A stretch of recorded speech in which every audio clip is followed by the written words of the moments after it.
파워 인터뷰입니다. 정계복귀 초읽기에 들어갔습니다. 안철수 전 국민의당 대표 슬슬 채비에 들어가는 듯합니다. 바로 어제죠. 미국에서 바른미래당 당원들에게 신년 메시지 보냈습니다. 정치활동 재개 포부를 밝혔습니다. 관련해서 안철수 전 대표의 최측근으로 알려지신 분입니다. 이태규 바른미래당 의원 연결해서 이야기 나눠보겠습니다. 의원님 나와 계십니까? 네, 안녕하세요. 네, 아침 일찍 인터뷰 감사합니다. 자, 말씀드렸다시피 어제 이동섭 바른미래당 원내대표 권한대행을 통해서 메시지가 공개가 됐는데, 사랑하고 존경하는 바른미래당 당원 동지 여러분, 이렇게 시작하는 새해 인사로 볼 수 있는데, 이런 걸 보면은 완전히 확실시 되고 있는데, 안철수 대표가 그러면 언제쯤 돌아오는 건가요? 연초에 정치 재개를 말씀하셨기 때문에 그렇게 긴 시간이 이렇게 걸릴 것 같지는 않은데, 지금 미국에서 좀 정리하고 계시는 것도 있고요. 네. 그렇지만 이제 물리적으로 정치 일정이나 여러 가지 우리나라 사정을 봤을 때 설 전에 들어오셔서 정식으로 국민들께 말씀을 드리는 것이 맞지 않겠는가, 이렇게 보고 있습니다. 네. 설 전에는 들어와야 좀 물리적인 시간을 좀 감안하면 그렇다는 거죠. 네. 예. 네. 자, 어제 메시지 신년 인사로 그렇게 평가를 할 수도 있겠습니다만, 이렇게 보면은 실질적으로 당으로 복귀하는 건지 아니면은 당으로 바로 복귀하지 않고 제3지대에 다른 세력을 규합하는 건지, 이게 좀 아리송해서요. 어떤 의미로 해석을 해야 될까요? 이 메시지를? 그거는 그냥 정치 재개를 선언하셨기 때문에. 네네. 예, 국민들께 말씀을 드렸기 때문에 그 다음에는 조금 더 자세하게 당원들한테는 말씀을 좀 드려야 된다. 이것이 왜냐하면 현재까지는 바른미래당 당원이시거든요. 네. 예, 그렇기 때문에 당원들에 대한 기본적인 예의를 갖춰야 되기 때문에 네.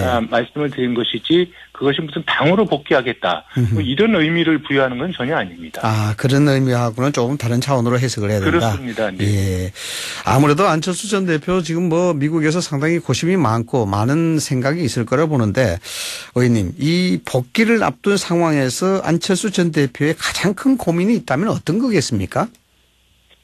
글쎄, 어저께 당원들 메시지에서도 일부 고민이 나왔겠지만, 제가 그동안 안 대표님하고 통화한 이런 과정 또 내용들을 봤을 적에, 네. 외국에서 봤을 적에, 적어도 세계는 정말 미래를 향해서 질주해 가는데, 그 외국에서 보는 대한민국의 모습은 정말 과거를 붙잡고 싸우는 나라, 네. 이런 모습 속에서의 이제 본인이 과연 정치를 재개한다면 어떤 역할과 기능을 해야 될 것인가, 이제 이런 부분에 대한 고민이 많으셨고요. 네. 그리고 현재 어떤 미래의 담론이 전혀 없는 이 한국 정치를 어떻게 바꿀 것인가, 그리고 과연 내가 그걸 바꿔낼 수 있을 것인가, 이런 부분에 대한 이제 고민이 많으셨던 건 사실이고요. 그래서 제가 개인적으로 이야기에는 어쨌든 이 정치를 먼저 바꿔내고 우리 사회가 미래로 가야 되는데, 대한민국은 미래로 가야 되는데, 일단 본인이 해낼 수 있다는 확신보다는 이 부분을 해내야 한다는 어떤 소명의식의 발동이 더 크게 작동하지 않았는가, 이렇게 이해하고 있습니다. 소명의식, 즉 세계는 미래로 가고 있는데 한국은 아직까지 갈등과 분열 속에 있다. 그래서 이제 그런 큰 틀에서 고민은 충분히 이해됩니다만은, 혹시 정치공학적으로 이야기한다 그러면 어떤 세력과 연대라든가 어떤 형태의 정치권의 진입이라든가 이런 것들은 이야기를 나누신 적은 없으신가요? 일단은 그렇게 지금 언론에서 여러 가지 이제 선택지들을 이렇게 그렇죠. 네. 이야기하고 있지 않습니까? 네. 그 부분을 먼저 지금 고민하시는 건 전혀 없고요. 우선 먼저 내용이 중요하다. 어떤 내용을 담아낼 것인가, 정치를 재개한다면. 그리고 이제 그 내용을 담을 이제 그때 어떤 그릇이 적정한가는 이제 그때 돌아오셔가지고 이제 많은 분들하고 조금 상의하시겠다고 이런 말씀 좀 비추셨기 때문에. 네네. 일단은 본인이 유럽 생활에서 한 부분을 조금 정리가 이제 거의 끝난 걸로 알고 있고, 또 지난번에 일부 매체를 통해서 또 본인의 어떤 그 생각의 일단을 보여주셨거든요. 네. 이제 그런 부분들을 그럼 누구랑 같이 할 것인가, 어떤 형태로 담아낼 것인가, 그거는 이제 본인이 혼자 결정해서 이를 다 모이자 이렇기보다는 다른 여러분들의 어떤 의견을 좀 들으시고 그럼 이 그릇이 좋겠다. 이런 선택지가 좋겠다가 아마 같이 논의해서 판단하실 걸로 그렇게 제가 보고 있습니다. 네. 그릇을 먼저 준비하는 것보다 그릇에 뭘 담을 것인지 먼저 생각하는 게 중요하다. 뭐 그렇게 되면은 이제 귀국 후에 본격적인 행보가 될 걸로 그렇게 예상이 되네요. 네. 그렇습니다. 네. 네. 자, 문제는 뭐 바른미래당 안에서 손학규 대표를 바라보는 시각입니다. 이 사퇴 촉구 목소리도 거세지고 있는데 뭐 의원들은 안 전 대표가 복귀하기 전까지는 거치 문제 꺼내지 않기로 이렇게 의견 모았다는데 어떤 배경으로 봐야 되겠습니까? 글쎄 이게 뭐 전체 의원들 의견은 아니고 이제 소위 언론에서 그 표현하는 당권파 의원들 모임의 결정이었거든요. 아, 그렇군요. 네네. 예. 그래서 이제 당권파 의원들 입장에서도 현재 손학규 대표 체제 가지고는 도저히 당이 더 이상 지탱할 수가 어렵다. 네. 뭐 이런 결론을 가지고 사실 그동안 직간접적으로 아마 손학규 대표한테 아마 사퇴를 아마 요청했던 걸로 제가 그렇게 알고 있거든요. 네. 그런 상태에서 이제 안철수 대표도 돌아오시겠다고 하고 또 지난번에 이미 뭐 그것이 진실성이 없다고 결론이 나긴 했지만 안철수 대표가 돌아오면 본인이 이제 물러나겠다고 하는 그런 이제 손학규 대표의 공식적인 발언이 있지 않았겠습니까? 그렇겠죠. 네. 예, 그러니까 이제 안철수 대표가 돌아오니까 그 부분에 대해서 알아서 좀 판단해 하시라. 말에 대한 책임을 조금 지켜달라. 뭐 이런 취지로 제가 이해하고 있습니다. 의원님 참 이 어리석은 질문인 것 같습니다만은 의원님 어떻습니까? 이 손학규 대표가 왜 그런다고 보십니까? 그거는 뭐 제가 손학규 대표님 대화를 안 해봐서 네, 저는 그건 잘 모르겠습니다. 네, 만약에 안철수 전 대표가 귀국 후에도 말이죠. 손 대표가 물러나지 않고 이 당이 또 내용에 휩싸일 가능성이 좀 높은데 그렇게 되면 어떻게 할 계획이신가요? 뭐 결국은 손 대표가 물러나지 않고 뭐 계속해서 그러시고 또 당은 당대로 또 내용이 있다면 네. 그거는 결국은 안 대표 보고 당으로 돌아오지 말라고 하는 메시지 아닙니까? 아하, 그렇게 봐야 된다. 네. 네네. 안철수 대표는 의원님 보시기에 손학규 대표에 대해서 어떤 생각을 갖고 계시다고 보십니까?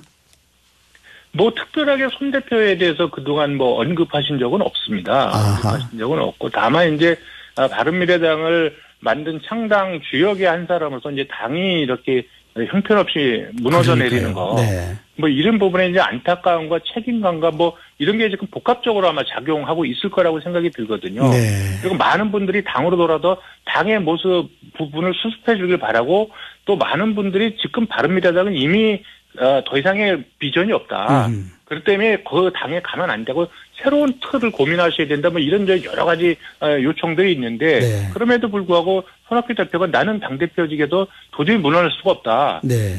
뭐 이렇게 한다면 그거를 안철수 대표가 당으로 돌아가서 하실 역할이 없거든요. 그렇죠. 네. 예, 그런 문제가 있습니다. 뭐 쏠리다 그러면은 자연스럽게 뭐 당 창당의 주역이 안철수 대표가 돌아오면 그 자리에 또 물려주고 그걸 통해서 뭐 조직을 다시 새롭게 정비하고 이렇게 맞는 거죠. 그죠?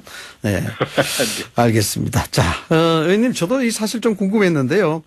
의원님께서는 좀 변혁에 참여를 하시긴 하셨는데 새로운 보수당에는 참여하지 않으셨습니다. 이게 좀 정치권에서 상당히 관심을 많이 주더라고요. 뭐 어떤 이유가 있으십니까? 아니 그거는 뭐 조금 이제 이해의 관점이 좀 다른 차원으로 보셔야 되는데요. 네. 원래 저희가 변혁을 만들었을 적에 그 변혁이 무슨 창당을 전제로 만들어진 모임체는 아니었습니다. 아, 그렇군요. 네. 예, 원래 이제 손학규 대표가 추석 전에 10% 안 되면 물러나겠다고 공언했는데 그거 말을 뒤집었지 않습니까? 네. 그래서 이 상태로는 당이 정말 큰일 나겠다. 그래서 우리가 긴장과 당의 혁신 문제, 당의 어떤 활로를 여는 부분에 대한 그 결의 수준을 좀 더 높여가자. 네. 그렇게 해서 이제 변화와 혁신 모임을 만들어가지고 사실 이제 그 당의 혁신을 어떻게 할 것인가. 손학규 대표 체제를 어떻게 정말 바꿔낼 것인가 뭐 이런 부분을 사실 논의하기 위한 모임이었는데 네. 손학규 대표가 이제 도저히 물러날 생각이 없고 뭐 이러다 보니까 결국은 그러면 이제 창당밖에 없는 거 아니겠느냐. 뭐 이렇게 해서 이제 많은 의원님들이 이제 거기에 한 과반 이상 되는 의원님들이 이제 신당 창당 쪽을 네. 좀 하셨고 나머지 이제 소위 이제 안철수계 의원이라고 하는 분들은 그 부분 신당 창당이나 이런 부분에서는 일단 안철수 대표하고 협의를 해야 된다. 그렇죠. 그렇게 얘기했죠. 예. 그렇기 때문에 그거는 그러면 더 이상 이거 신당 논의에 우리가 참여하지 말자. 뭐 이렇게 결론을 냈던 거고 또 변형 모임 자체라는 것이 결국은 이제 그 주요 화제가 결국은 신당 창당밖에 얘기할 게 없거든요. 예, 그런 가운데서 제가 거기 참여하는 것이 의미가 없기 때문에 제가 이제 참여를 보류하고 있었던 겁니다. 예. 뭐 예전부터 우리 의원님께서는 정치적인 부분에서 상당한 전략가로 많은 평가를 받고 계신데 지금 새 보수당 그리고 이어폰 자유한국당 보수 진영의 통합 논의가 지금 얘기가 되고는 있습니다만은 좀 많이 삐걱거리거든요. 현재 보수 통합 상황을 진단해 보신다면은 문제가 무엇이고 앞으로 어떻게 될 것 같습니까?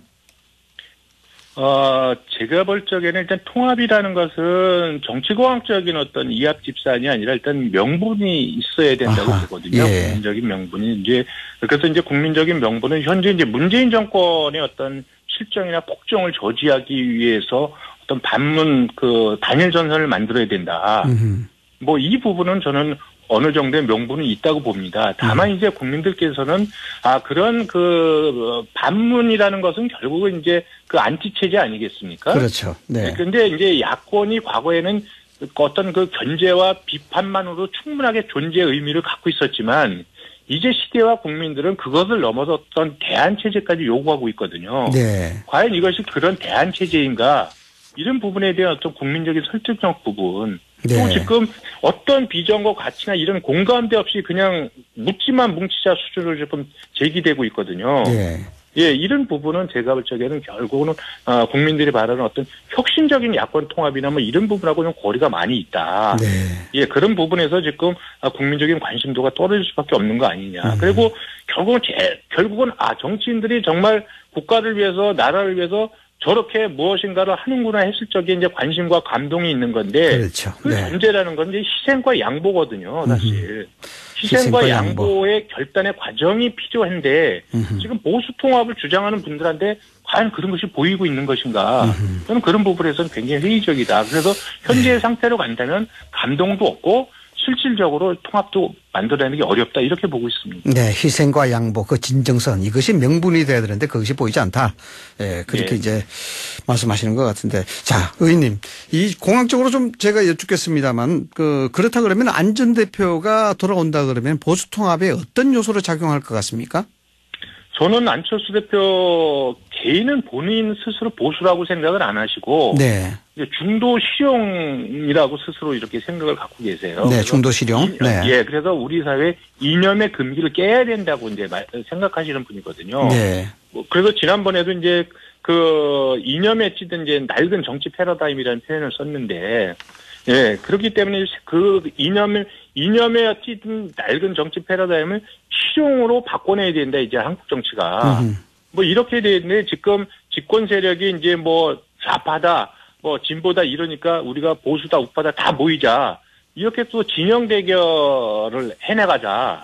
이 부분에 대해서 안철수 대표는 그건 바람직하지 않다고 보시는 거예요. 그래서 진영 대결이 아니라 미래를 가기 위해서는 현재 진영 대결을 깨는 새로운 정치 패러다임으로 가야 현재 좌파나 소위 뭐 진보라고 표현되는 그 분들의 어떤 그 독선과 독점 이런 부분도 제어하고 뛰어넘을 수가 있다 이렇게 보시는 거죠. 그러니까 이념의 틀을 깨야 된다 이렇게 보시는군요. 네. 그렇습니다. 네. 네. 알겠습니다. 자, 의원님, 이 검찰 인사에 대해서 좀 여쭤봐야 될 것 같은데요. 어제 추미애 법무부 장관이 취임 후에 첫 인사를 했는데 이 인사에 대한 파장이 좀 만만치 않을 것 같습니다. 윤석열 검찰총장의 소위 뭐 손발을 잘랐다. 또 현안 사건에 대해서 영향을 줄 수 있다. 이런 얘기들이 많이 나오고 있는데 의원님, 뭐 국회의원의 입장으로서 이 검찰 인사 어떻게 판단하고 평가하시는지요?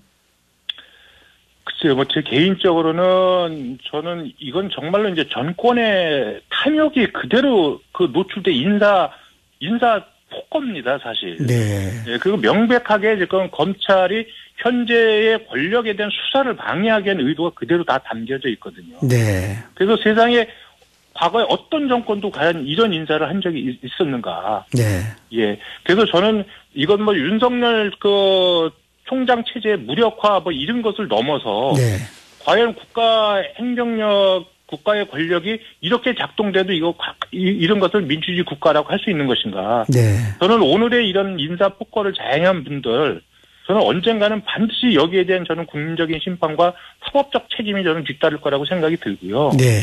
그리고 이 부분은 검찰총장의 인사 의견이 전혀 반영되지 않은 인사거든요. 그렇죠. 저는 네. 명백하게 절차적으로 저는 문제가 있는 정말 인사의 폭거라고 생각을 합니다. 그래서 이런 인사는 저는 정말 철회돼야 한다, 즉각적으로. 네. 어떻게 이런 인사를 할 수 있는지 제 개인적으로는 이해할 수가 없습니다. 네. 그래서 드리는 말씀입니다만은 이번 검찰 인사의 파문이 보수 연대라든가 통합에 촉매제로 작용할 가능성은 없을까요? 전체적으로 문재인 정권의 문제점을 부각하고 이 부분에 대한 어떤 그 관심이나 초점은 모아질 수 있다고 보지만, 네. 이 부분이 어떤 그 야권 통합이나 이런 부분까지 연결되는 부분은 조금, 사안이 조금 다른 것이 아닌가 이렇게는 보고 있습니다. 네, 사안은 다르다. 그러니까 어느 정도 이해가 되고 공감은 할 수 있으나, 공학적으로 연대하기에는 좀 무리가 있지 않겠느냐, 이렇게 이제 보시는 것 같은데, 이 정세균 이제 총리 후보자 후보자의 진사청문회가 어제 마무리가 됐는데, 후보자의 여러 가지 얘기가 있습니다만은 협치 내각 구성 포부를 밝혔거든요. 네. 이 부분에 대해서 정치권에 관심이 있긴 합니다만 이게 사실상 현실 가능하다 보는지 또 이런 조금 전에 의원님께서도 이야기를 하셨습니다만은 이런 검찰 인사 같은 행태를 봤을 때 과연 협치가 어느 수준 어떻게 될 것인가 이것도 좀 의문인데 어떻게 생각하십니까?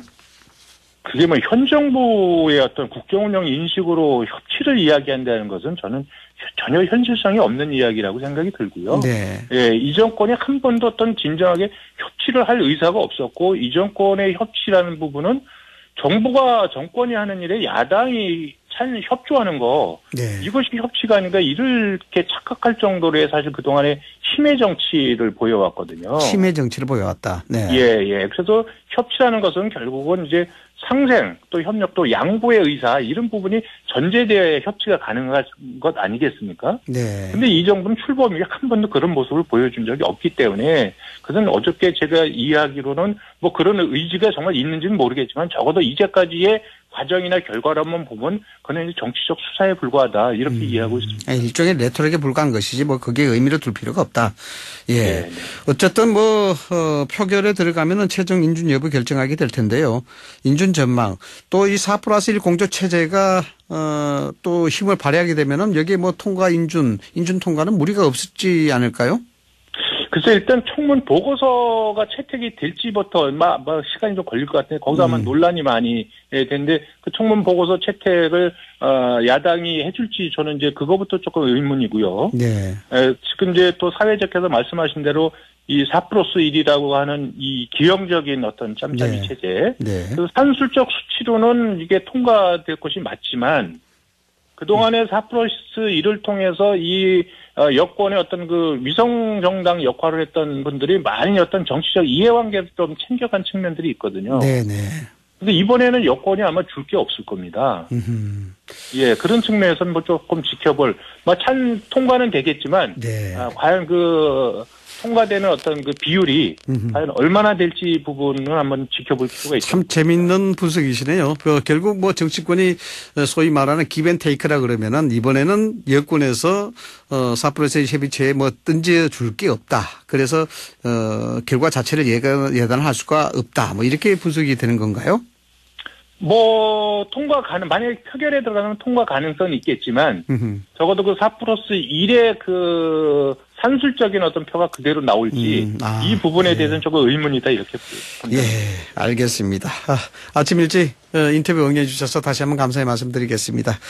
예, 지금까지 네네. 이태규 바른미래당 의원이었습니다. 오늘 말씀 고맙습니다. 네, 고맙습니다.